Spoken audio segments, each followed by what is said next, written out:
on your spiel this time. What is your position on the ongoing consultant study at the county and the associated costs?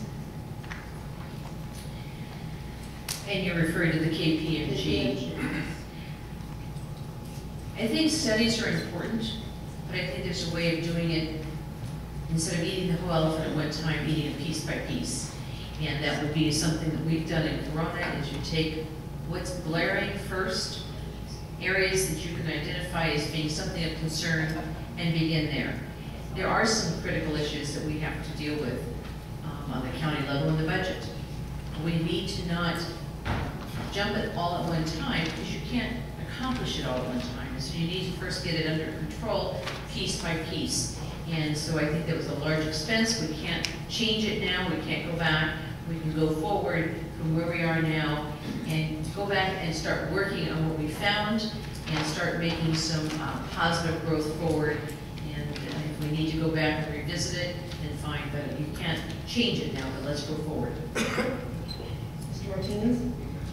And I'm assuming the audience knows what that consulting fee was. There was tens of millions of dollars that were allocated for services outside the area to do a study on the county. I disagree with that. Let me just give you the short story, because we have intelligence under our umbrella, institutional knowledge of people that can do that job, build a relationship. By the time they build a relationship with staff, that's already going to be a year that's gone by. So using the existing people that you have to do the study, ask the questions, come up with the findings, you're cost efficient, get them a promotion.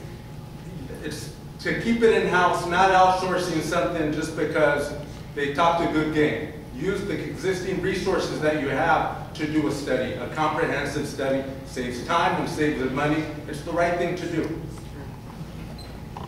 Ms. Newman? This particular contract actually was piece by piece. It started as a $700,000 contract, which was actually 3 times higher than the competitors would put in bids.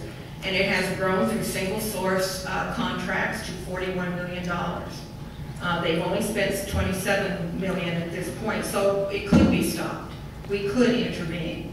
I truly believe over 40 years of working in communities that the people on the front line, workers who are on the front line doing the job, understand the economies, where the efficiencies are and where the waste is. We should be consulting with them, and it should be the department heads that are leading that and coordinating that. If our department heads aren't capable of doing it, then we need to find new department heads. They should have the expertise, they should know the trends, they should know the best practices.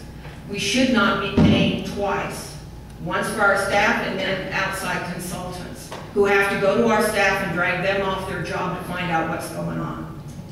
Mr. Linder? Thank you.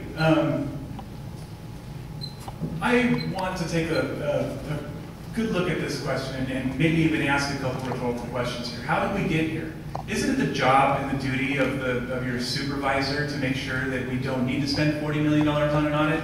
I think that this is a good example of what is wrong with government.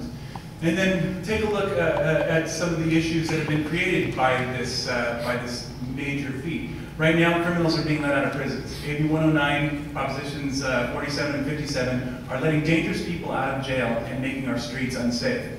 So if you're, as a county, going to spend $40 million on an audit, that's $40 million that is not keeping people safe in their homes. So that's where I think the real problem is. I think that a responsible local government would avoid having to pay an auditor to come in and take a look at the county's finances.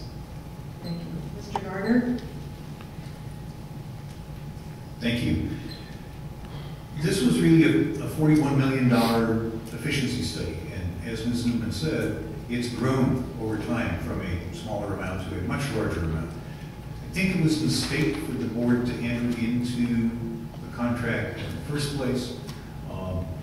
If you think about $40 million or the unexpended 20-ish million that may be left, what could we do with that? How many sheriff's deputies could we put on the street?